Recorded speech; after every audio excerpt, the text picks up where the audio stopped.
Ngayon par, pinakbit naman yung titiradahin natin. Kay gimingaw naman tayo magkain ng pinakbit par. Gamay na mantika lang yung nilagay ko dyan par. Kasi gusto ko na lumabas yung singot ng ating baboy. Pakupsan lang natin saglit yung baboy natin par. Palumabas ng kanyang singot. Kagaya yan par. Pag lumabas na yung singot niya par, gisahin naman nato ang sibuyas bombay o gahos par. Pagkatapos yan par, lalagyan natin ng bagoong. Binutangan ko lang ng isang kutsarang bagoong yan par. Panalo na yan.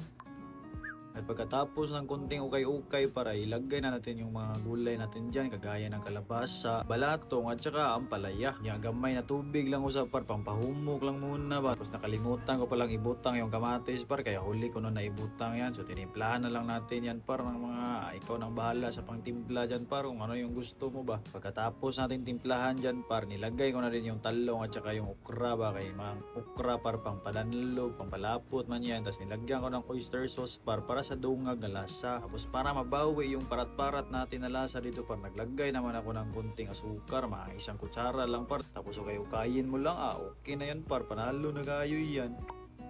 Ano pang inuhulat-hulat mo dyan par, tara na't maghukad ka na din dyan at sabayan mo na ako magkain ba, kay panalo tong gulay natin Nababalakan na ako par, baka pati yung bahaw ng silingan namin dito baka maubos ko na din. Grabe, kawawa talaga yung bahaw par, ning action sa kisi-kisi na naman ganiha, pero wala na, panalo kayo.